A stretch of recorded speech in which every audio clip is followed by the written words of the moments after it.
Hello, Namaskar, welcome to my pod, the CAA Show. CAA, as all of you know, is Conversations and Analysis, and my name is Juggi Bhasin.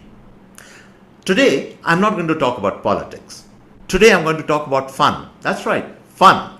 Fun is a very underrated, a very underestimated word in today's lexicon, but it is very, very important. We live in such stressful times, we live in such polarizing times, especially politically polarizing time, that we certainly, all of us, need an element of fun in our lives.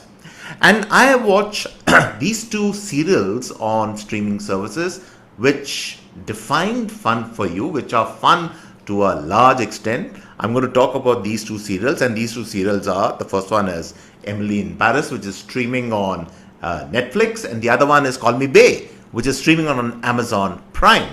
I'm going to talk about these two serials because there is a similarity between these two serials. I think Call Me Bae has certainly been inspired from Emily in Paris, no question about it. But there is a certain similarity, of course, but there are a lot of differences between the two serials. I'm going to talk about these two serials, which is the better serial. But more important, I'm going to talk about the fact that what really constitutes fun today in our day and age. And where does fun stop and politics begin?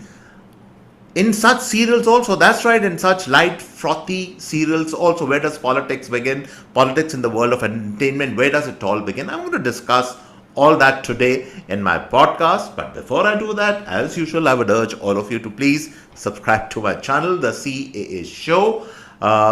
It's very, very simple. All you have to do is to press that red button on your screen. Subscription is, of course, completely free. Would also appreciate if you could like the show and share the video with your friends, colleagues, and peers. Okay, let's dive right back into this very, very interesting topic. As I said, we are talking of fun today because we need it. We live in such stressful times. All of us need fun. Now, why do I say politics enters? Sorry. Why do I say that politics enters these serials, especially some of these Indian serials which are being streamed on these international streaming services? Because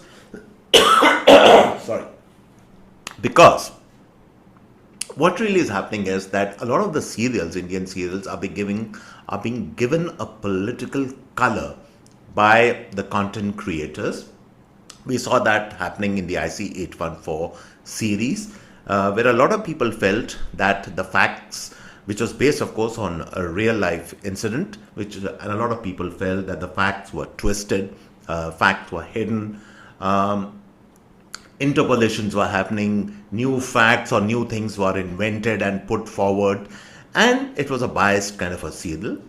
Call Me Bae, let's talk of Call Me Bae. Call Me Bae actually starts off on a very, very good note. It starts actually on a very, very fun note, but then it descends into the world of politics. But before I even talk about that, let me give you a little bit of a synopsis, maybe 2 or 3 lines, not too much, about both the serials to give you a flavor of what these serials are all about and why am I discussing them in this podcast. Let's start with Emily in Paris. So Emily in Paris is about this young girl. The actress is Lily Collins. Lily Collins is, of course, the daughter of the famous singer Phil Collins. She, I think, has done an exceptional job in the film. She looks the part, she acts the part, she lives the part. She's this young American executive from an ad firm who comes from America to Paris to do a short stint, and she falls in love with the city of Paris. The serial is all about the fun she has, her boyfriends, the life she leads, the adventures, the situations she lands in, her hopes, her desires, even her minor tragedies, the joie de vivre, as the French would call it, of her life. And it comes across so well because of a very simple reason. Because the serial all along stays true to the script, and the script is all about having fun. It is not about politics. And now let's talk of the other serial, that is Call Me Bae. Call Me Bay actually, because as I said, it is based on Emily in Paris. It is a bit of a copy of Emily in Paris. So it starts on a similar note. Storyline is they've tweaked it a little bit, made it a little different in the sense that that is Ananya Pandey. And by the way, Ananya Pandey is actually a find. Very refreshing face. Good actress, I would say. And for a newcomer, she's done exceptionally well. And she will definitely go far. No question about it.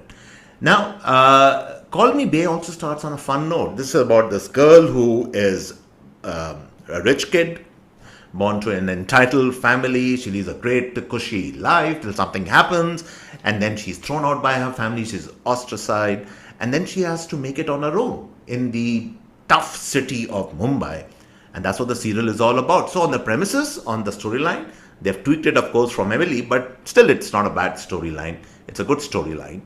And to give the creators of the serial credit, the first 3 episodes actually are great fun. And then from the 4th episode, something starts going wrong. And I'll tell you what starts going wrong. Politics enters into the serial. They start talking about the Me Too movement.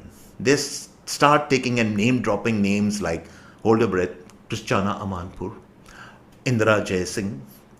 What do these people have to do with the young, fun world of all these youngsters and all that? Nobody understands, but these kind of names are dropped, and then you realize the political color. But that deepens when then you have this character who enters into the serial, played by Veer Das. He is the investigative head of some kind of what is called a risque investigative channel, the sleazy kind of channel.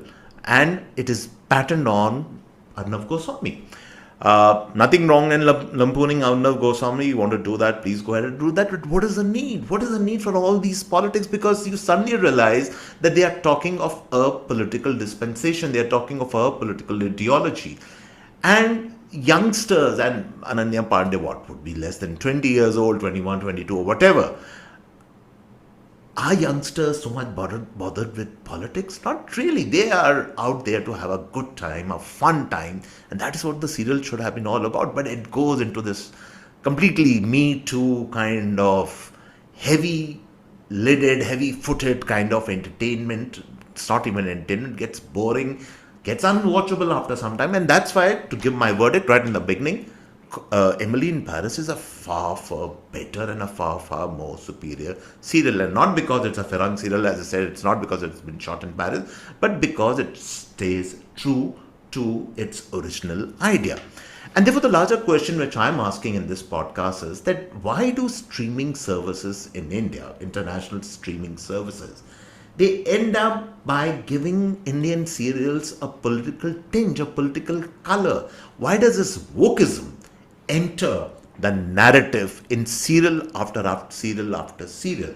And it's not only this IC814 or Call Me Bay. You look at other Indian serials in the past, most of them have a political color, ideology behind it. And it's not only the narrative, the kind of actors who are chosen. Everybody knows those actors are these left liberal kind of actors. Why can't you give a choice of actors? Why can't you have actors from maybe other spectrums, from other walks of life? But no, the same kind of actors are repeated in such serials, in serial after serial after serial. Let's not take names. I wouldn't like to personalize it, but it becomes boring after some time. And that's why Call Me Bay, even though, as I said, it takes off like a rocket, but it also falls like one also.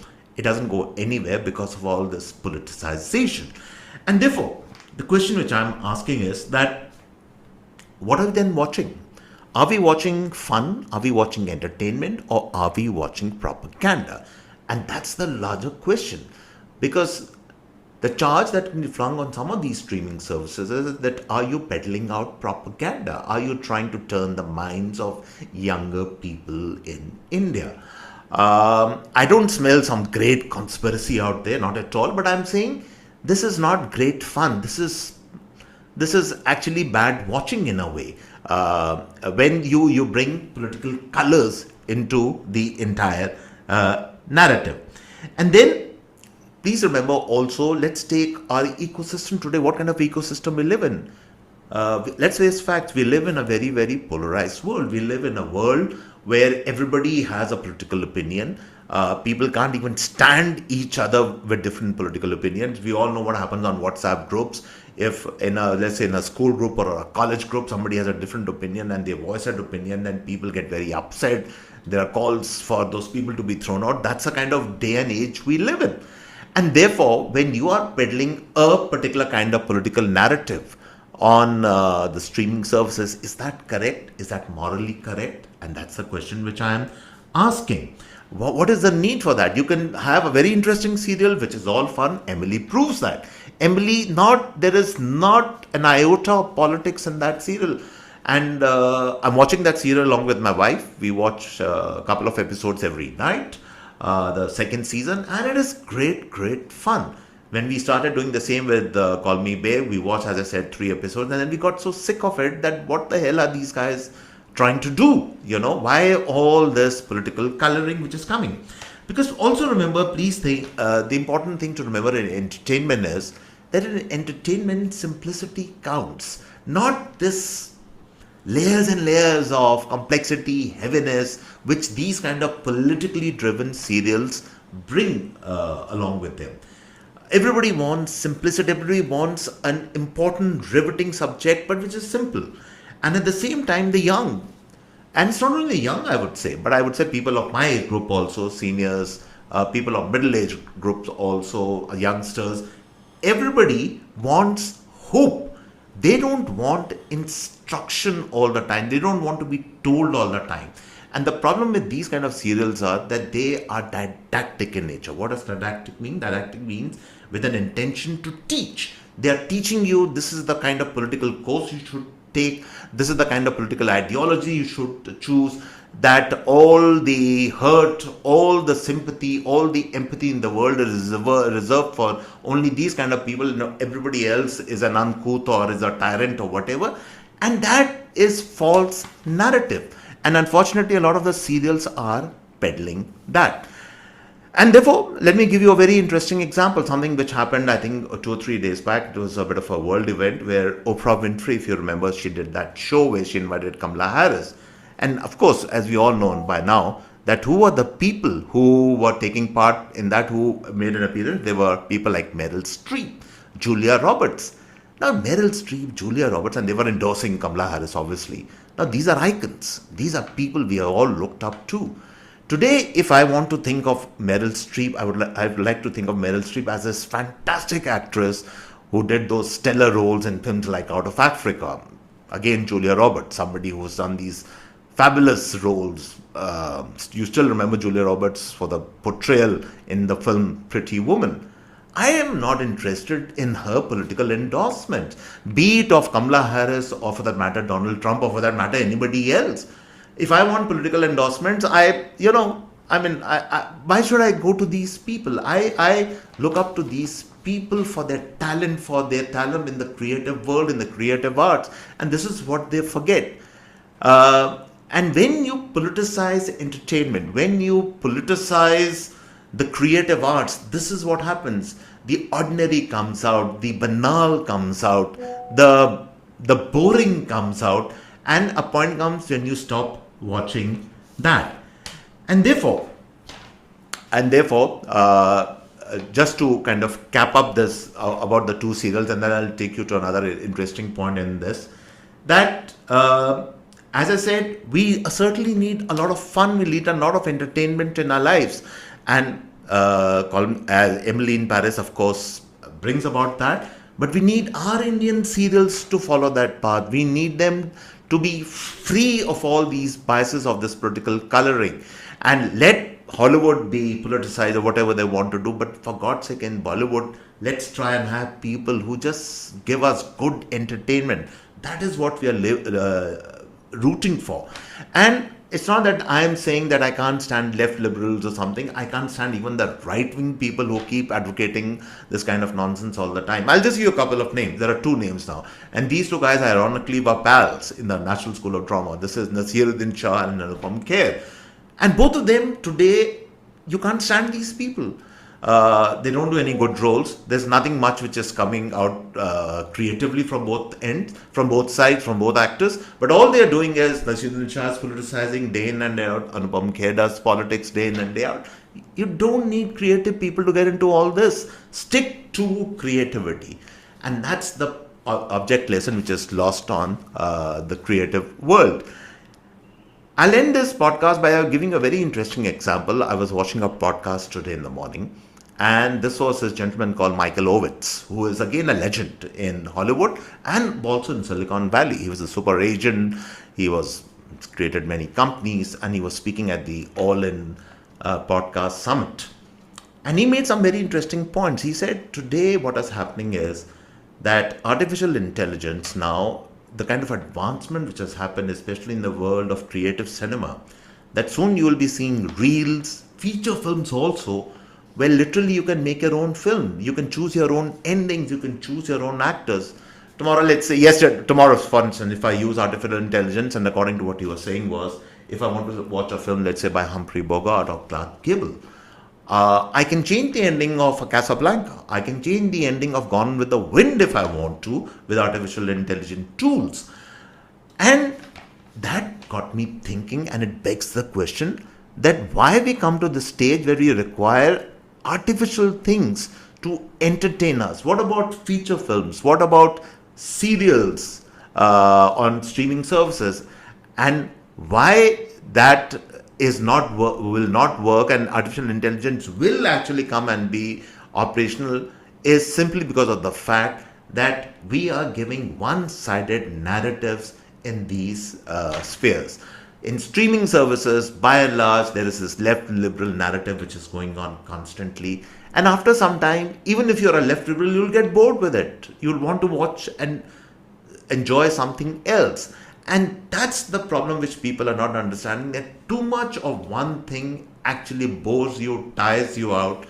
And therefore, feature films, serials, the creative arts, even I would say literature, the books we write, all that has to go back, that you have to do it for the sake of it, not because of some instruction or some didactic. That should not be the issue at all. And therefore, we need to keep these factors in mind. This is what is so very important in today's day and age, because as I said, we live in very polarized times.